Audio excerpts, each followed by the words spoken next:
మనలో నక్షత్ర పేలుళ్లను చూసిన వారు బహుశా అరుదుగా ఉంటారు. ప్రస్తుతం ఒక నక్షత్రం మళ్ళీ పేలడానికి సిద్ధంగా ఉంది. దాన్ని చూసేందుకు ఖగోళ శాస్త్రవేత్తలు ఆసక్తిగా ఉన్నారు. ఆ నక్షత్రం పేరు టీ కరోనా బొరియాలిస్. దీన్నే బ్లేజ్ స్టార్ అని కూడా అంటారు. నిజానికి ఇది ఒక బైనరీ స్టార్, అంటే ఇది మరో నక్షత్రం నుంచి పదార్థాన్ని లాక్కుంటోంది. ఈ బ్లేజ్ స్టార్ కరోనా బొరియాలిస్ అనే నక్షత్ర రాశి మధ్యలో ఉంది. భూమికి 3000 కాంతి సంవత్సరాల దూరంలో ఉంది. ఈ స్టార్ ఈ సంవత్సరం పేలబోతోందనే అంచనాలు ఉన్నాయి.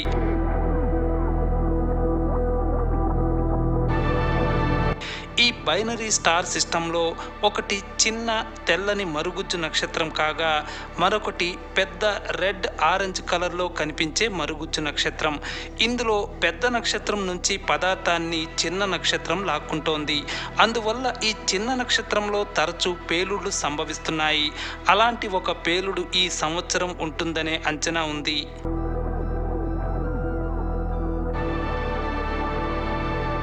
శతాబ్దాలుగా ఈ నక్షత్ర పేలుళ్లను ప్రజలు చూస్తున్నారు. అయితే రికార్డు చేసిన ఆధారాల ప్రకారం 1866వ సంవత్సరంలో టీ కరోనా బొరియాలిస్లో పేలుడు సంభవించింది. అప్పటి సైంటిస్టులు దాన్ని పరిశీలించారు.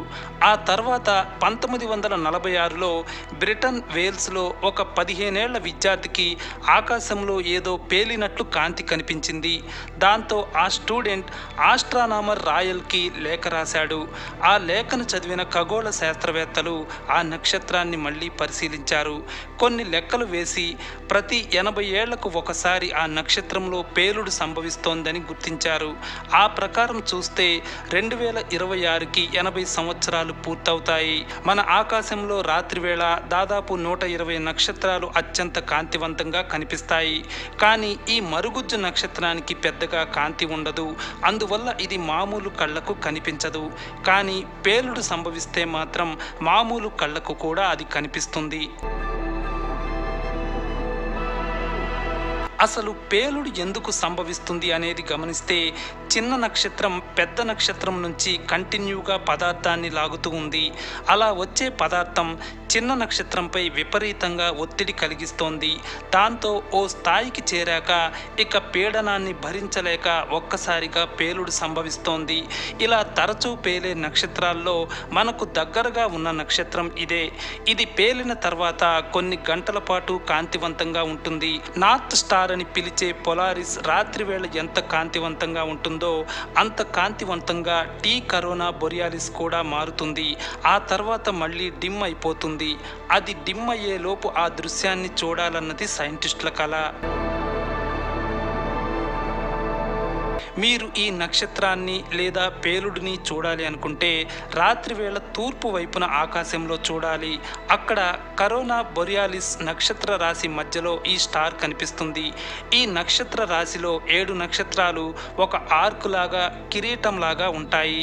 ఈ చిన్న నక్షత్ర రాశి మీకు జూన్ నెల సాయంత్రం తర్వాత బాగా కనిపిస్తుంది. సూర్యాస్తమయం తర్వాత కొన్ని గంటలు గడిచాక కనిపిస్తుంది. ఆ సమయంలో తూర్పు వైపున చాలా ఎక్కువ ఎత్తులో ఇది ఉంటుంది. అలాగే రాత్రి 3 గంటల సమయంలో ఆకాశంలో ఉత్తరం వైపున కనిపిస్తుంది. మామూలుగా దీన్ని చూడాలంటే టెలిస్కోప్ అవసరం. కానీ పేలుడు జరిగినప్పుడు మామూలు కళ్ళతో లేదా బైనాక్యులర్తో చూడవచ్చు. ఆ సమయంలో ఆకాశం నిర్మలంగా ఉండాలి. మన చుట్టూ లైటింగ్ తక్కువగా ఉండాలి. ఈ నక్షత్రం ఖచ్చితంగా ఈ సంవత్సరమే పేలుతుందనే గ్యారంటీ లేదు. పేలినప్పుడు జరిపే పరిశోధనలతో నక్షత్రాల పేలుళ్ళు, బైనరీ నక్షత్రాల పనితీరుపై కొత్త విషయాలు తెలుస్తాయని సైంటిస్టులు భావిస్తున్నారు. ఈ ఈవెంట్ని పరిశీలించడానికి అల్మా లాంటి ప్రపంచ అతిపెద్ద టెలిస్కోపులు రెడీ అవుతున్నాయి. ఇది 2025లో నవంబర్ 10న పేలుతుందని అంచనా.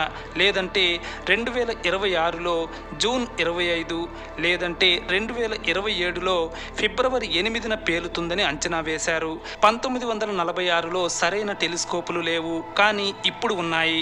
అందువల్ల ఈసారి పేలుడు జరిగినప్పుడు ఖచ్చితంగా విలువైన విజువల్ డేటా లభిస్తుందని ప్రపంచ ఖగోళ శాస్త్రవేత్తలు ఆశిస్తున్నారు.